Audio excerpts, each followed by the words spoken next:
What if I told you that some boxers stepped into the ring never knowing it would be their last fight? From Patrick Day's tragic brain injury in 2019 to Brad Rand collapsing mid-fight due to cardiac arrest, the boxing world has witnessed heartbreaking losses. Here are 20 boxers who tragically died live in the ring. Patrick Day was not only a talented boxer but also one of his generation's most dedicated fighters. Born in 1992 in Freeport, New York, he began boxing as a teenager and quickly showed promise, becoming a New York Golden Gloves champion. He was even selected as an alternate for the 2012 U.S. Olympic team. Turning professional, Day earned a reputation as a clever, intelligent fighter who never shied away from a challenge. On October 12, 2019, Day faced Charles Conwell in a bout meant to be another step up in his career. The fight was competitive, but by the later rounds, Conwell began landing heavier punches. In the 10th round, Conwell's powerful combination sent Day to the canvas. He did not rise. Medical personnel rushed him to the hospital, where doctors discovered a traumatic brain injury. His brain had swelled so severely that emergency surgery was required. After 4 days in a coma, Patrick Day passed away on October 16, 2019, at just 27 years old. Deeply affected, Conwell later wrote to Day's family, expressing that he never intended to hurt anyone in the ring. Fighters accept risks, but no one expects to witness their opponent dying. Maxim Dadev was another promising boxer whose life was tragically cut short. Born in Russia in 1990, he had an impressive amateur background before turning professional. He fought with skill and heartbreaking circumstances. He ended far too soon under. Maxim Dadev was an aggressive fighter with unbelievable stamina, and most people believed he was destined to become a world champion. On July 19, 2019, he faced Subriel Matias in a highly anticipated bout. From the opening bell, the fight was brutal, with both fighters trading punishing blows. Gradually, Matias began to dominate, but Dadev refused to back down, pressing forward despite the mounting damage. By the 11th round, Dadev's trainer, Buddy McGirt, made the heart-wrenching decision to stop the fight. He knew his fighter was in serious danger, even if Dadev himself did not. Assisted out of the ring, Dadev walked backstage but suddenly collapsed. He was rushed to the hospital, where doctors discovered severe brain swelling. Like Patrick Day, he required emergency surgery and fought to survive for 4 days, but on July 23, 2019, at just 28 years old, Maxim Dadev passed away. McGirt later reflected on the decision, saying he had stopped the fight to save his fighter, but it was tragically too late. Dadev's death was a harsh reminder of boxing's brutal reality.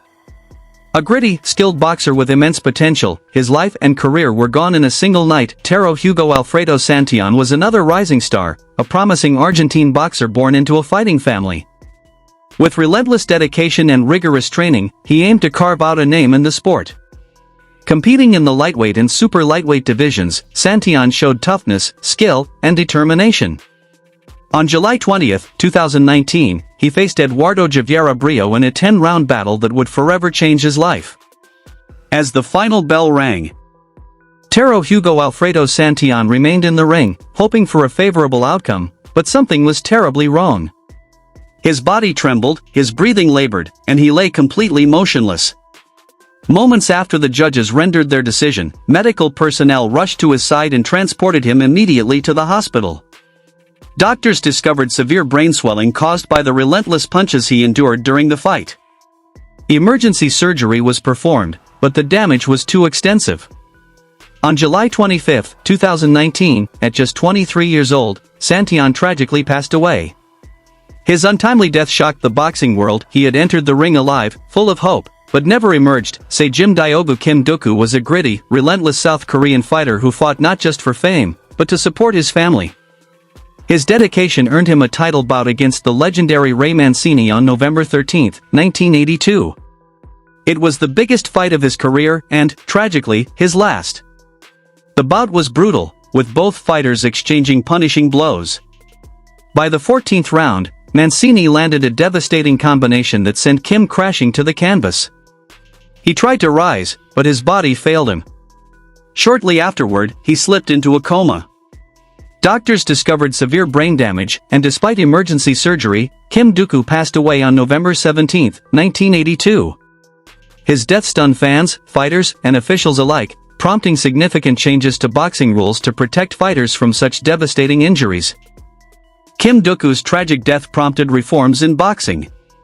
Title fights were reduced from 15 rounds to 12 to better protect fighters, and his senseless demise became one of the most haunting moments in the sport's history. Benny "Kid" Parrott was a Cuban brawler with an iron chin and a ferocious, aggressive style. A welterweight champion who never backed down, Parrott's legendary rivalry with Emil Griffith ended in the worst possible way.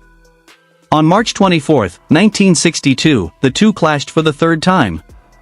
Their previous bouts had been fierce, but this fight turned into a nightmare. Known for taunting his opponents, Parrott had personally insulted Griffith before the match.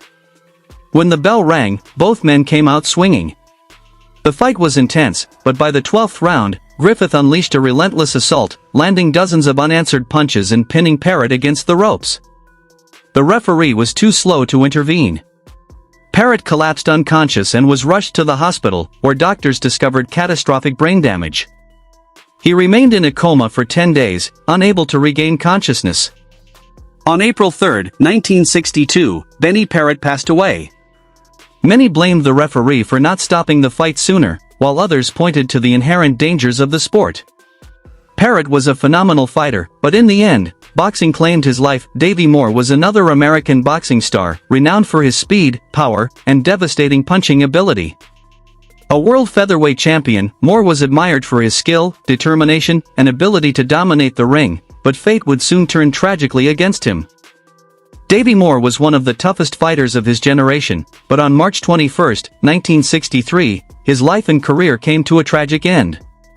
That evening, Moore defended his featherweight title against the Cuban brawler Sugar Ramos.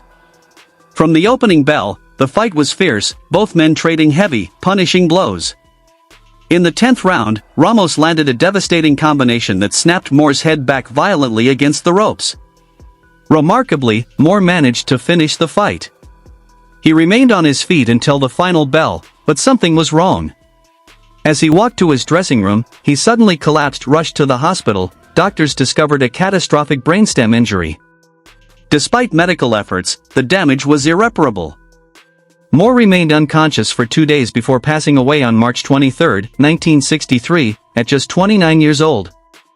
Though he had not been knocked out in the fight, the cumulative punishment from years in the ring, combined with that final blow, had claimed his life. His death sent shockwaves through the boxing world, sparking debates about the sport's safety and even calls to outlaw boxing. But the fight went on. Johnny Owen, the Merthyr Matchstick, was a Welsh boxer known for his incredible endurance and unbreakable will. Slim and seemingly fragile outside the ring, inside he was one of the toughest fighters of his weight class. Owen fought his way up the ranks, finally earning a title shot against WBC bantamweight champion Lupe Pintor on September 19, 1980. It was the biggest fight of his career and unknowingly, his last. The bout began with Owen outboxing Pintor, using his speed and skill to control the early rounds.